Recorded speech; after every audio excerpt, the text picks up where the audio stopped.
Hello, everybody. I'm Jerry Blevins. I've put a couple of videos on YouTube and on Facebook about um, the new Constitution. I'm taking an antithetical approach to it, and so I have a lot that I want to talk about. I listened to Joe McKay and their symposium today, and I found some of the stuff was interesting, but I found that he more appeals to how much of the hard work they put into it, and how much who started it, and this guy that's now passed away, he was involved in starting it, and he appeals to your emotions and to the past. Uh, and he says that this was put together by our people, and then he has people. He's talking about the people on the committee, that those committees were open, but several people that I know have gone to those committee meetings, and they weren't allowed in. The doors weren't even open. So there's a little bit of you got to take that with a grain of salt. But Joe McKay was talking about appealing to people's emotions, and they're appealing to the past and to the ancients. And then he talked about that how much in dire straits we are, and how much our present condition is not good, and I think there's nobody disagreeing with that. And then he talks about the future and what this Constitution is going to do. And so there was a bunch of things in there. As he went through it, they highlighted all the positive things, and they even had a guy speak up, stand up. This guy named Little, and he went through the Constitution. Well, I'm told this guy's been around doing this for different people. This is what he does. Okay, and I've heard some very negative things about this person, but I'm not going to say anything because I don't know if they're true or not. But what I'm saying is that he got him to talk about it, and then he had each one of the committee members get up, and they talked about their section of the thing of the Constitution. Um, but a lot of they didn't clarify a lot of things. They just went over it the same way they have always done. They go over it and over it and over it, and they always hit the same talking points. But there's things that they're not telling you here, and there's subtle things going on here. Okay, now, excuse me. Now, when we talk about the membership on this, I wanted to bring your. I don't want to. My goal here isn't to hash out every little thing that's in this Constitution, but I just wanted to point out some things that I have noticed and bring them to your attention, and let you decide on what you think about it. So, what I want to do is clarify what I think is this issue of citizen and versus member. Now, Joe McKay and them are kind of scoff, and they say that we are a nation, that we've always been a nation. We're not a tribe because the United States says we're a tribe, that we're actually a nation. And you can't disagree with it. I don't disagree with that at all. We are a nation. And Mr. and Joe McKay's uh, mind, that then we all become, if we're of a nation, then we're all citizens of that nation. Okay, that's true also. But there's something he's leaving out there. We're not only members, citizens of a nation, but we're also members.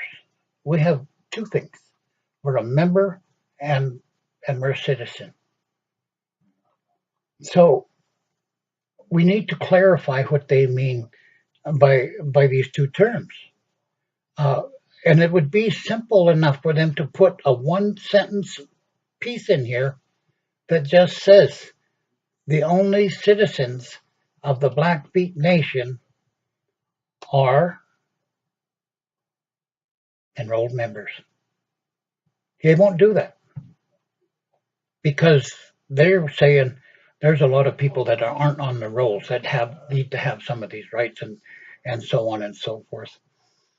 But what I wanted to tell you, but they're still saying that the member and the citizen are like this. There's one and the same. And so I want to look at this and see what it is. I don't want to spend a lot of time on it because there's some other things that I want to get into here. But Article 2 of this new Constitution, Section 2, it talks about membership. Okay, the word membership. Okay, now in Article 3, jurisdiction, it refers to the Blackfeet Nation. The Blackfeet Nation. In Article 4, we run in the Blackfeet Nation and the Blackfeet tribe. Now in Article 4, we have the Bill of Rights. Now it refers to us as the Oniscaupi people. When it talks about people sovereignty, they use the term Piikani people. Self-government, in Section 2, they use the term Oniscaupi people. Section 3, cultural rights, they use the term Oniscaupi people. In Section 4, on suffrage, all Blackfeet tribal members. Section 5, inalienable rights, all Oniscaupi people. Now this is exclusive. They're talking about members, the Oniscaupi people, they're talking about the members, the membership, the tribe. Okay, this is exclusively to them. That's their Bill of Rights. Now we move into Section 6, which is civil liberties. And notice that when it talks about Piikani people and the Piikani tribe in the first 5 sections, it refers to the Piikani people, or the Oniscaupi Piikani, that it is exclusively for them. Okay, they are a group set aside, and they're a particular group of people that they're talking about, okay? So now we move into civil liberties. In Section 6, civil liberties, that we have a change in the terms now, where all the first ones were using Oniscaupi Piikani and Piikani people. They were using the Blackfeet tribe. They were using the Blackfeet Nation. Now we have a whole change of terms.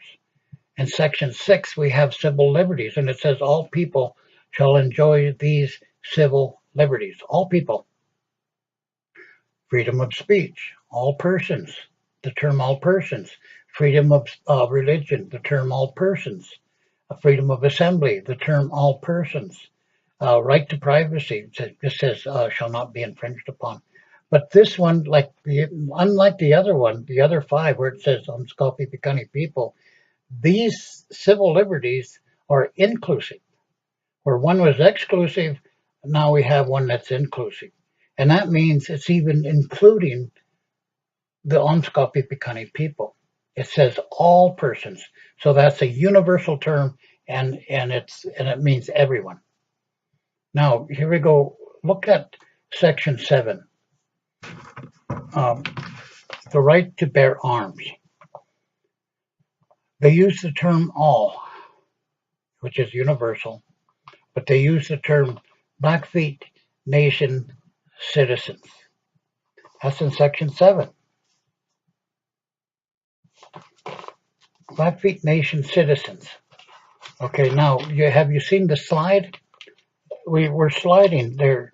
It's sort of like a very subtle slide from Blackfeet Nation, Blackfeet tribe, Piikani people, all people, and now Blackfeet Nation citizens.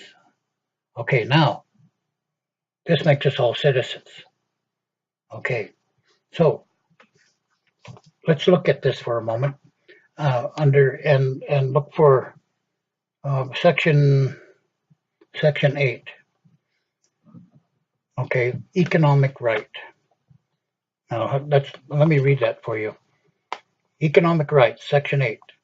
All individual Blackfeet Nation citizens and business entities owned by the Blackfeet Nation citizens shall have the right to equal participation in the economic opportunities and activities of the Blackfeet Nation, and shall be given preference over non-Indian and non-citizen owned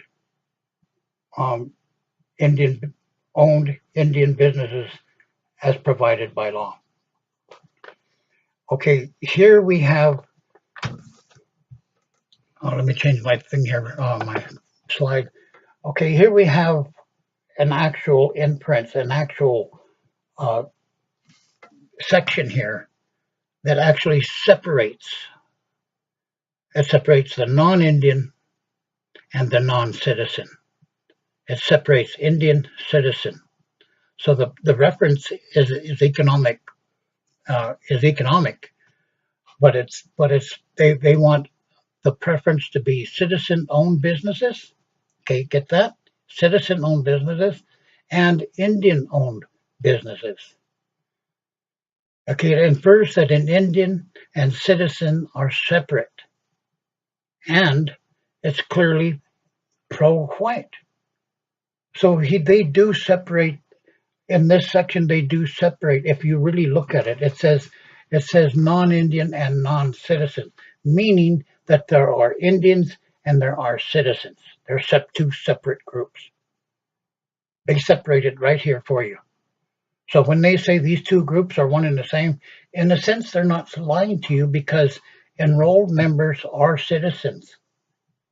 Okay, so they can speak to the enrolled members as if they're citizens, so that they will understand that those references to citizens, they're talking about them. So remember when back it says there's nothing changed about enrollment, and that's true. There's nothing changed about it. That's because the enrollment issue is set to the side. It's set on the back burner. The enrollment thing is taken and put aside. It's made insignificant. And now, from now on, you're going to see where the only reference is made to citizen now. You'll see no more reference to Amskapi Pikani people. You'll see no references to the Blackfeet enrolled members or membership. All references now are about citizens. So white people in this context are assumed to be citizens, I suppose, if they pass the residency requirements. So we see here there's an open door for the whites to become businesses, to own businesses, to participate in our government. All that's required is to fulfill the residency requirements and become a citizen. Keep in mind that Article 7, Section 11C, the legislature can banish members. Now that's members. They can banish members while finding ways for white people to remain. That's a racist statement. This document is set up to take over the government and control it by placing non-Indians in positions of power, own businesses, have voting privileges, and basically control our government. This is what is usually called subterfuge by artifice. Artifice is the illegal use of words to sway you, to subtly sway you in one direction. And that's what we're using here. Is they're subtly using the word member and citizen, and they're moving it into the citizen way of looking at things, the way of having you accept that tag for yourself as citizen.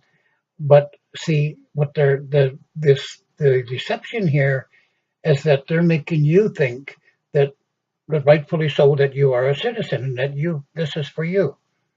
But there's another section here of non-Indian citizens. Okay, this is made towards them and to encourage more of them from coming. So this Constitution then puts the membership in the back seat, in the back of the corner, and puts the citizenship up front. So this is, in a way, this is nothing more than subterfuge by the delicate use and the doublespeak of using of the words. And that thing, there's one thing that I can clearly say here, and that is this: if they want to really clear this up, it would just take a simple sentence. All Blackfeet members are citizens of the Blackfeet Nation. All non-Blackfeet members are not citizens. That would kind of cover it, wouldn't it? But no, they don't want to do that. They want to play with this subterfuge, this game, this craftiness, and that's what gives them away. That they're telling on themselves. So I want to take a look real fast, and I have some more things to do. I wanted to take a look at the executive branch and some things I wanted to point out about the executive branch, and to back up my point about citizens and members. Okay, now the executive branch. The guy that spoke at the symposium today, he went through these, and he didn't mention it, but I'm going to mention. Okay, the qualifications to be the president or the vice president. In A, you have to be 30 years old. B, you have to be a resident at least 5 years. C, you have to have an education of a high school diploma. Now remember, this is for a whole entire nation. And they want to put somebody with a high school diploma as a president and the vice president.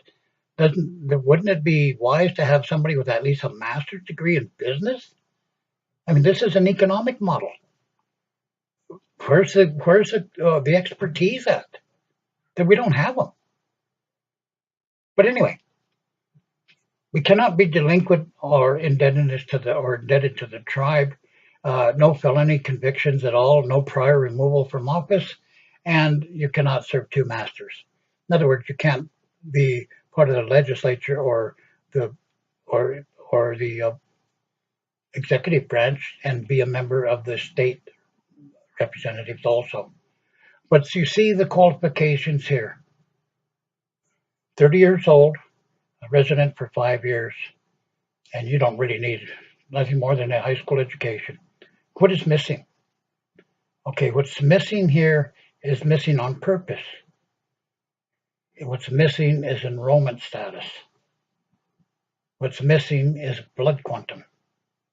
And now, people, you have your proof that they're trying this in an attempt to take over our government, to make it so the white people can move in and run our government, and the Indian base slowly moves to the side under enrollments and membership. Well, the government itself is actually going to be run by citizens, which means that white people are also can become citizens. So you see the subterfuge that's going on here. Underneath it all, the white people can come up and take over these positions. And the only thing that's required that they have to do is satisfy citizenship. Now, another point I want to make out is the Article 6, Section 5 term limits.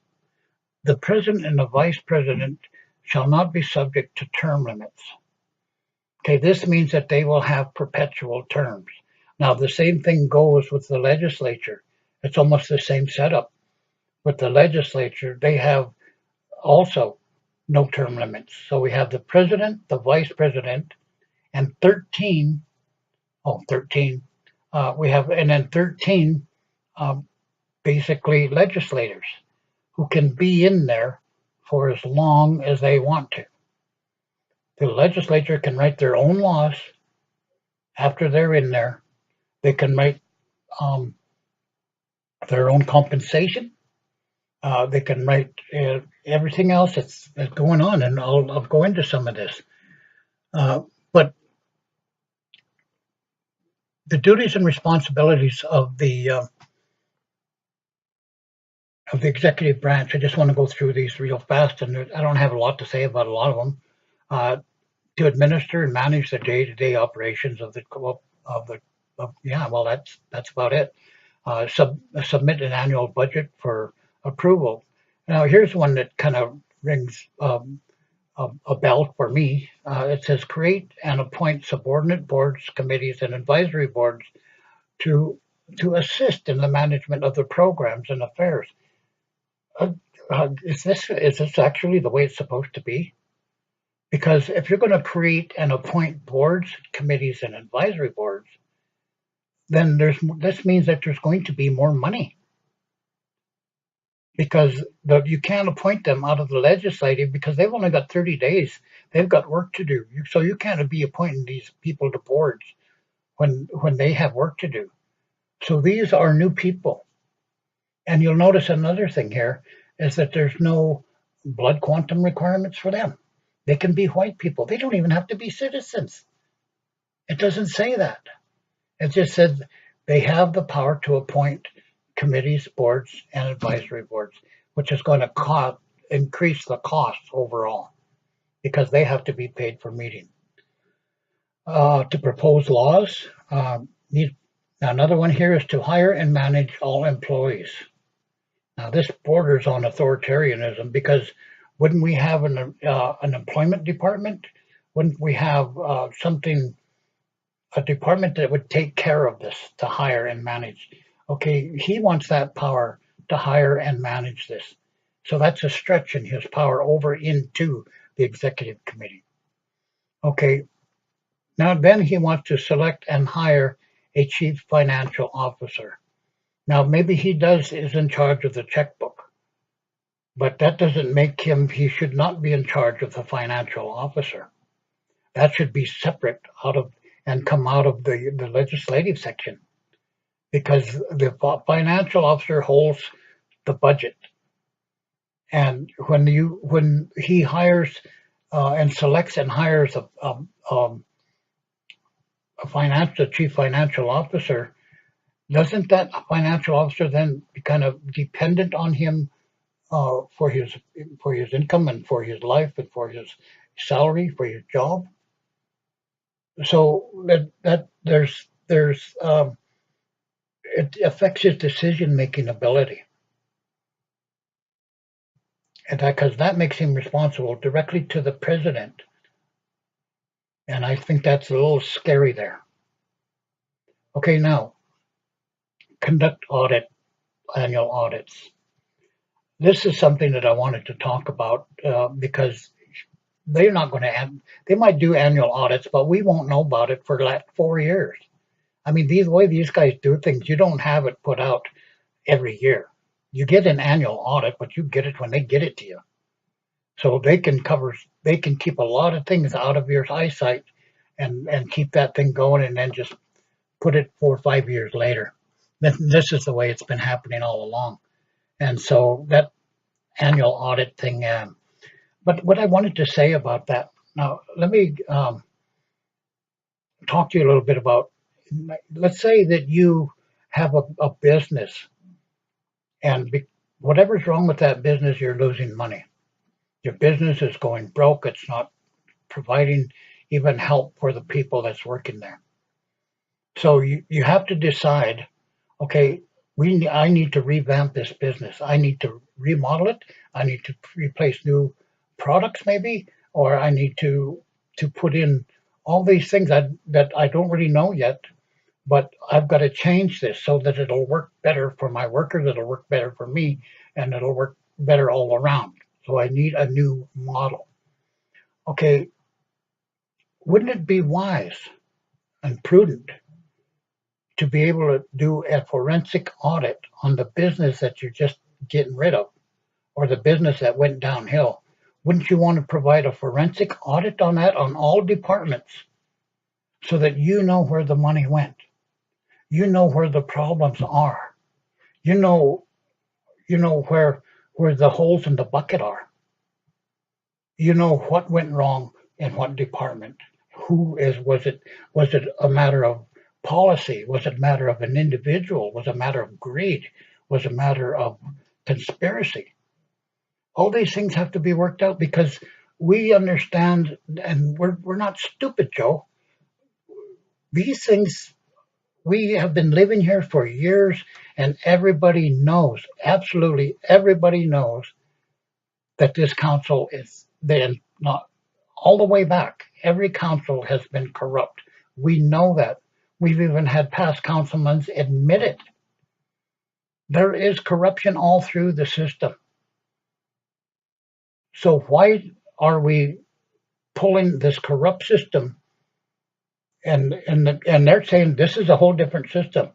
No, you can't. You can't do that because the system itself is not corrupt. The people are corrupt. So they're going to go into a whole new system and they will work good. They will probably all do their jobs, but eventually, once you get to know your job, you get to know her, hey, I can take this, I can take that, or I can get together with so and we can go on a trip and nobody will know, or corruption starts happening. There's no checks and balances in this system to stop that. They say that the legislature does that. But the legislature is in the same boat as the president and the vice president. They can make their own laws governing themselves. Remember that. They have the power to govern themselves. And so the vice president, the president, and the legislature, basically, we're just looking at a 15-member tribal council. It's just organized a little differently. So we're still dealing with tribal council members. We're still dealing with that old frame of thinking, that old frame of mind. There's still corruption in the heart of these people, and nobody can say that they're not corrupt. The Bible says the heart of man is desperately wicked. Who can understand it? So I know that people's hearts are corrupt. There's a part of everybody that's got a corrupt nature to it. So if there's nothing done about finding out where through an audit, a forensic audit on every single department, and there's going to be a lot that's going to be exposed. But we need to go through that pain. We need to go through that so that we can understand if we're going to go into this new constitution, we have to understand exactly what went wrong in the old one. Because it's very seldom the structure of it. It's more often the people that are in there. And the reason the plan of the corporate charter isn't working is because we've had people that started in there from the beginning who couldn't even spell the word resolution. We've had people in there that didn't understand business. They didn't understand government. They didn't understand the corporate charter. And so that was left and ignored. And so through all these years, it's never been dealt with. All we have is the corporate charter to rely on to know that our resources are safe. So to select and hire a financial officer is not the wisest thing, and he's got to be responsible to someone else. Okay, and then with those audits, I think that we need to say, hold on, before this new constitution, if it's passed, before it's in effect, we need a complete financial audit, a complete inventory, a complete audit of everything in the old constitution or anybody that had anything to do with the old constitution, because we need to get that cleaned up. As this is said, we just transitioned from one into the other, and nothing's been done about the corruption of the old one. The corruption of the old one will follow them into the new one. I guarantee you that, because there's nothing in place to stop it. Okay, he's also he's got to present an organizational chart. He delegates duties to other persons, boards, and associations. See, now up here, he said that he needs to create and appoint subordinate boards, committees, and advisory boards to assist in the management of the programs and affairs. Okay, and then he says delegate duties to other persons, boards, and associations. I mean, is this guy doing any job, any work himself? He's giving everything to everybody else, and he's paying them to do it. So he's creating more money again. So he's creating a whole staff of people around him, and he's paying them. And of course, he's got to find. But this other one is the one I really wanted to talk about. Is he wants to enforce and administer all laws of the Blackfeet Nation in accordance with the council. This is a power move. Now, of course, every president has to have the power to enforce laws. But this is to enforce and administer these laws. So this gives him a lot of power. He becomes the chief enforcement officer. This is a grab, this is power. He becomes the guy that has all the power. He becomes the man. He's the enforcer and he's the administrator. And that is really right there with authoritarianism. Okay, the official representative of the tribe. He fosters support, negotiates limited waivers of sovereign immunity. You have to do that if you want to get business.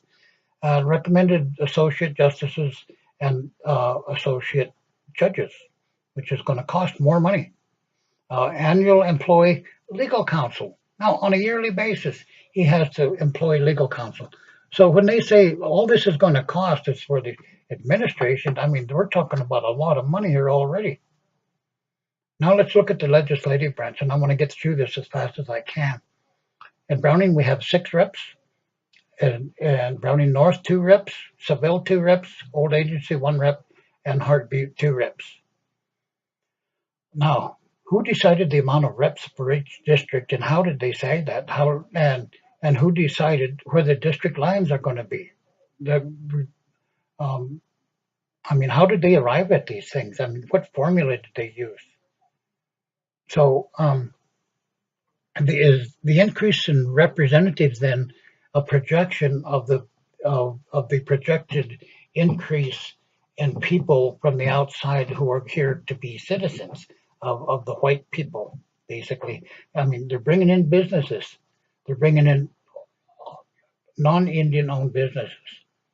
And they're going to have some power here. Again, the term length is 3 years. The term limits is repetitive or perpetual terms. And it all goes back to that voting machine. If you can switch, they know how. I mean, if you've seen it on TV, CNN, MSNBC, it's on YouTube, and I've even seen it on Facebook where they have the technology now where they can walk right by a voting machine and reprogram it, and it shows a guy doing it on video. So those can be tampered with. They're not infallible. So it's the voting machines that will keep these guys in power regardless of what the vote says. So we got to remember, there should be some kind of a check to make sure that every vote is tabulated, every vote, and that those voting machines, and I would say we should return to the hand count method. Okay, Section 7, they're going to have, I think, 2 sessions a year. There's going to be a lot of money that's connected to this, not just their salaries, but there's other costs. There's support services, offices, technical support, retirement, pensions, publishing, security, and they also have to have attorneys. And then they have the right to do special sessions, which means more money. See, so this is costing a lot of money.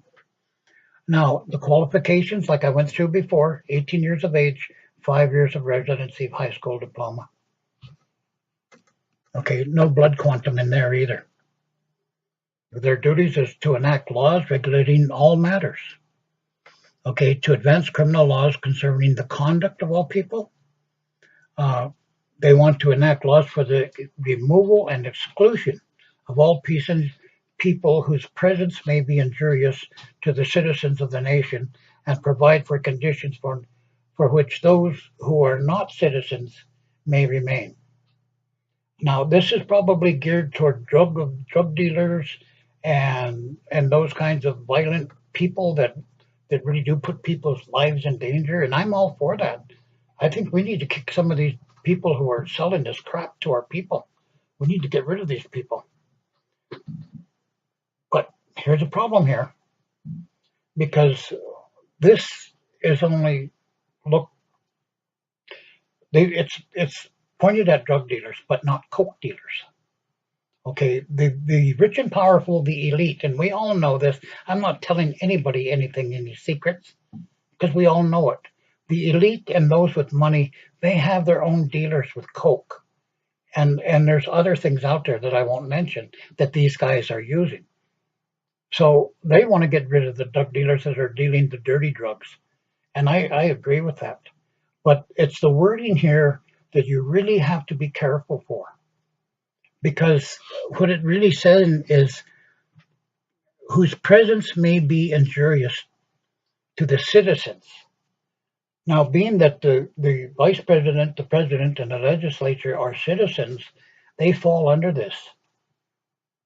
So it says if your presence may be injurious. Now, the word injurious means physical injury, audible injury or speech, and emotional injury.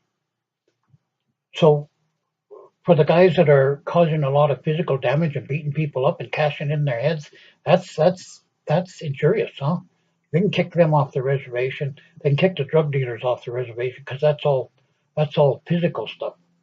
But what about those that are not completely in line with this Constitution and have some reservations about it, who may want to protest? It says we have a right to free speech and the free redress of grievances and the right to assembly. But if our presence, they take our presence as injurious. In other words, they might not be threatened physically, but if you use threatening or not even threatening, if you use language that they feel injurious from, that's injurious language, if you're saying things that they feel is a lie or wrong, they can kick you off the reservation. Because remember, the president has the power to administer all these laws. So this is one law where he can actually say, I want that man or that person or those people off of this reservation. So this has to be looked at, the wording of this, because the inferences here are very far ranging. And the thing that I wanted to mention about this is that it really does curtail our right to free speech. It curtails our right to assemble, and it curtails our right to redress of grievances. So those three rights are not really rights. If we can, by using them, we can get kicked off the reservation. Now, in the same sentence, it's combined with the word and to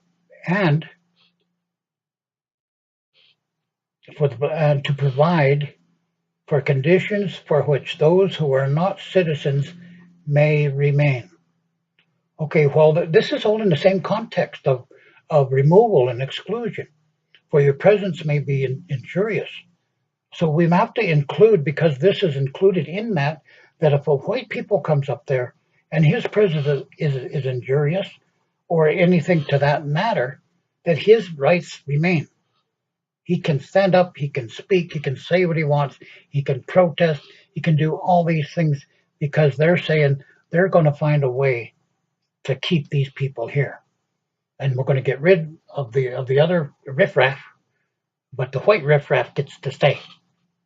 So this really needs a lot of clarification here.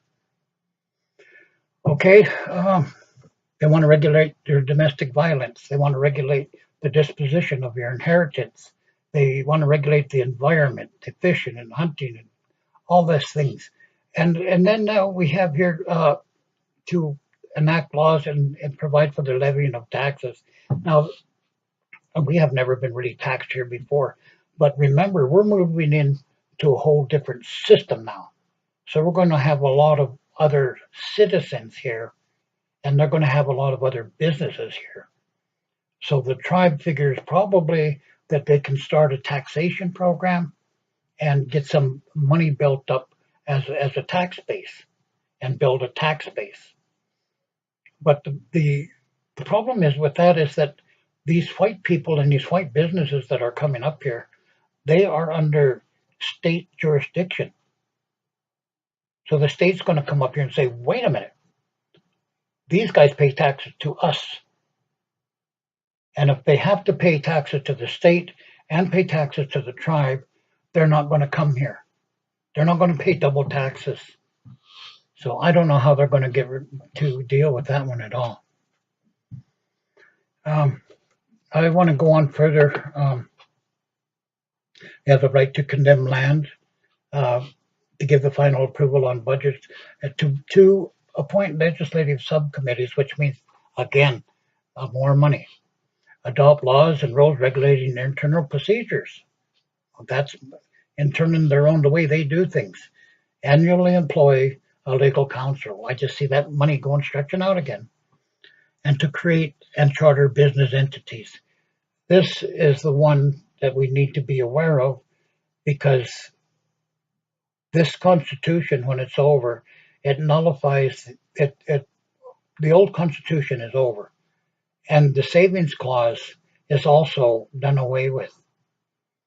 Um, that's very interesting, because the Savings Clause that it's referring to is Section 16 of the uh, Howard Wheeler Act, and that's the part that our corporate charter is hooked into.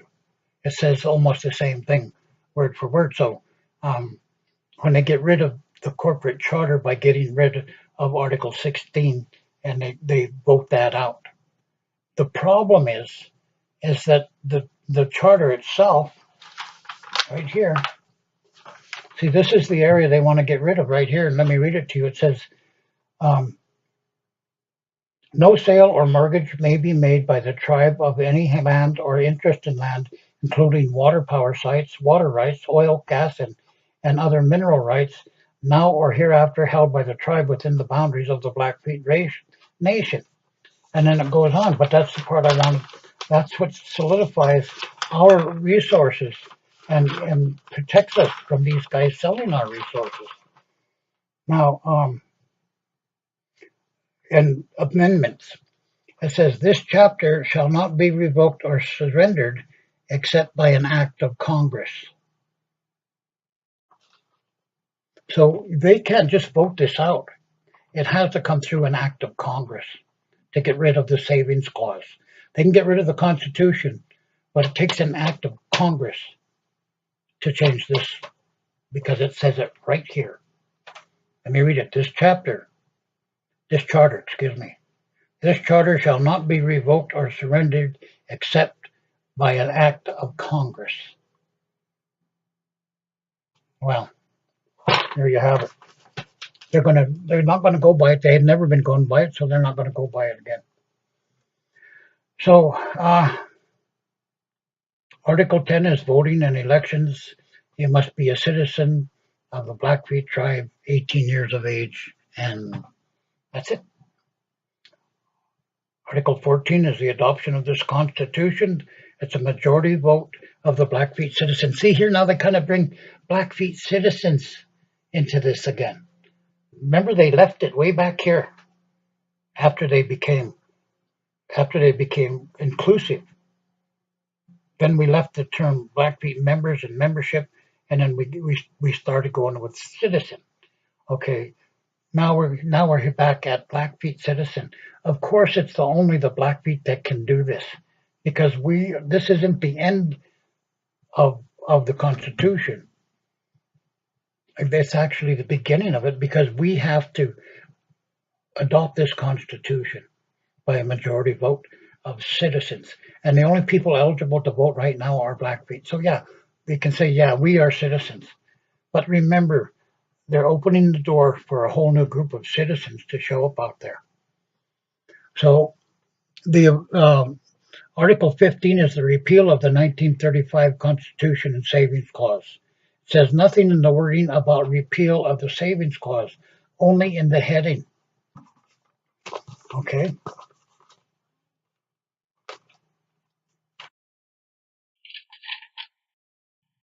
Right here it says, upon the adoption of the Constitution and the 1935 Constitution, and upon the adoption of this Constitution, the 1935 Constitution and bylaws of the Blackfeet tribe of the Blackfeet Indian Reservation of Montana is hereby repealed.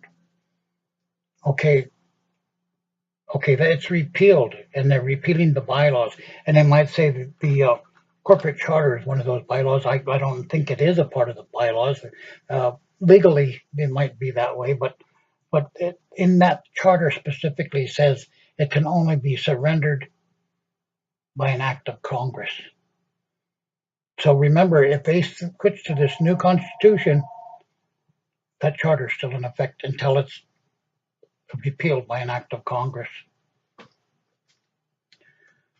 Okay, the Savings Clause refers to the corporate charter created December 31st, 1935, Section 16 of the Act of June 18th, 1934, 48 Statute 984.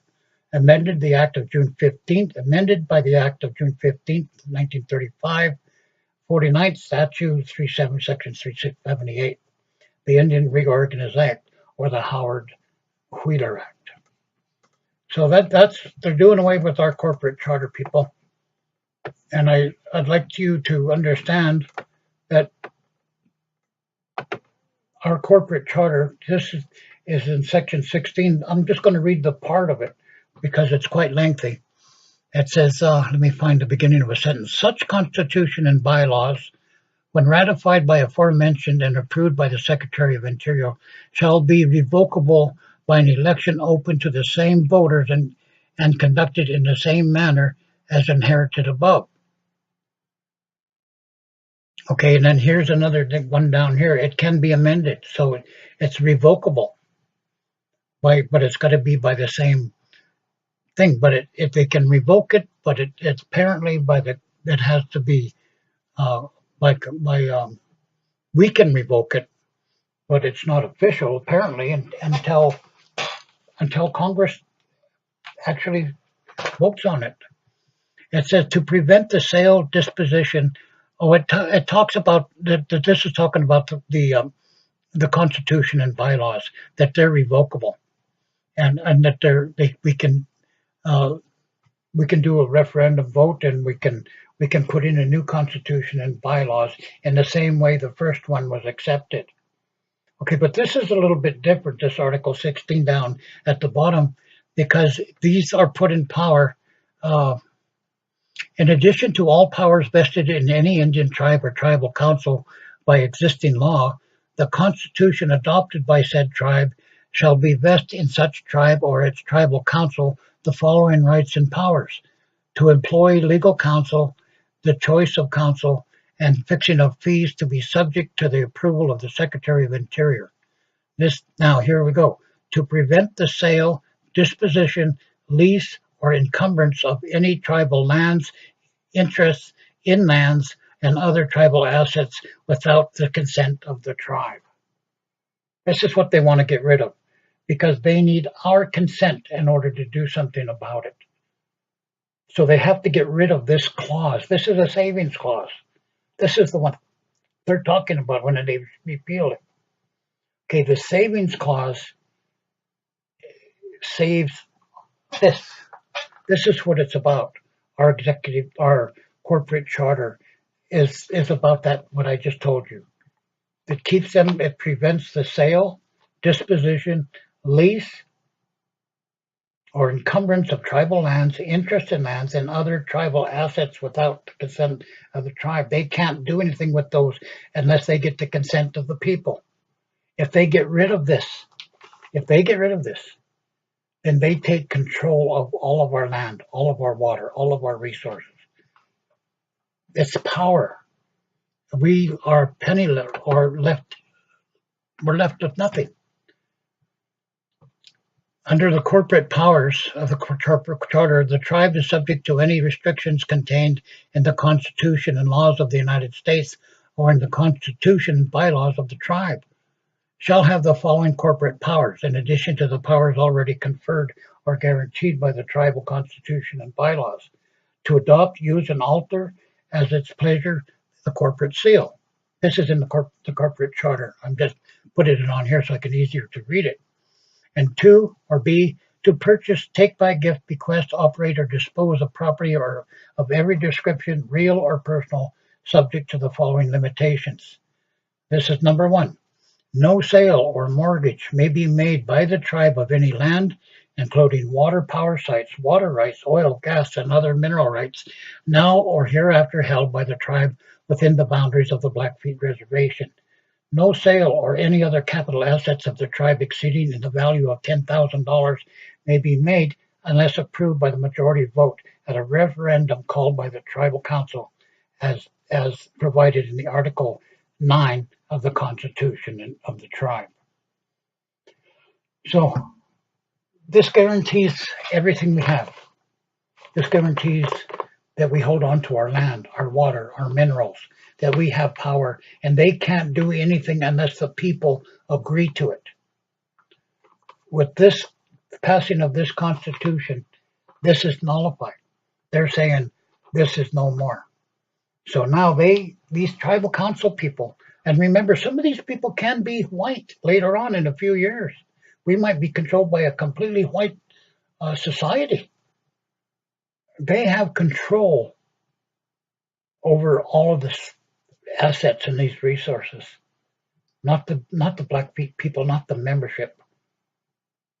So there's a difference here between the membership and the citizens, and I've gone through this whole thing and I've proved it to you. So please, people, vote no on this Constitution. There's some good things about this Constitution. It's not all bad, but the bad things about it are grievous. They destroy us as a people. They destroy our identity. They destroy our culture, even so they say they can pass laws to keep it.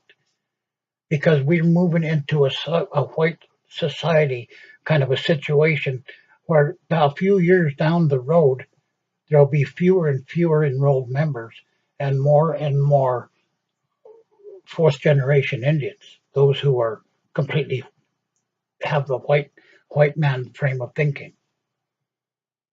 So this is very dangerous. We're giving up everything that our ancestors, our forefathers, or I guess it's forefathers, but I say ancestors, everything that they provided to keep for us to keep and to hand down through generations. This generation is giving it all up for a new way. They're saying that we're doing it for the kids. What happens if you commit all these resources into loans and from the World Bank or wherever, and then Trump turns around and he does something stupid and the economy collapses? They start calling in all those loans. The tribe don't have the money to pay those loans. So there goes all our collateral, all of our resources. And just when the United States goes down the tubes in an economic collapse, so do we. We connected to them through this charter. Through this Constitution. The only thing we can do to save ourselves is to keep this. There's got to be a different way we can find to create economic development up here, besides giving up what the people own. See, this is the difference. There's people that are pushing for this that don't have any of these, that aren't getting any of these benefits. And this needs to be a conversation and be talked about. But they can't just arbitrarily try to fix it without that conversation taking place. So keep that corporate charter, keep that savings clause, and put this thing on the shelf. And let's see if we can come up with something that is all inclusive, that doesn't put an end to us as a people and to our resources and to our land. This is basically going to be a termination Constitution. Well, it's my opinion, and I'm hoping that I've convinced some people or made you look at things in a entirely different light. I hope you'll seriously consider voting no for this thing, because it is not any good for the Blackfeet tribe. For the people of the membership, put it that way. So please bear with me. Not bear with me, but please vote with me and vote no. And we can. There's still time to put together something else, maybe a bit more that will fit. Okay, we have the Constitution, the one we're working under, and that, you can see that as a thesis. And then you have the Constitution that's proposed. That's an antithesis. So, and where you have a thesis and something that's antithetical, then the only solution then is a synthesis. So that synthesis has to take place. If we just vote for this, there will be no synthesis. There will be no melting of the two, or no collaboration, because the members want to keep what they have. The people who don't have any part in those things, they want a whole new way. So we're stuck between two ideologies. We're stuck between two frames of mind. It's almost like two political parties in a way. We have the conservative or the traditional, and then we have the new or the liberal. And maybe that's what we need is two parties. Something to think about. Okay, I've been going around 55 minutes now. I've been boring everybody to death. I just want to encourage you to vote no, and maybe we can still try to attempt to try to get something better. Don't settle. Let's try to get something better. Thank you for listening to me, and God bless you.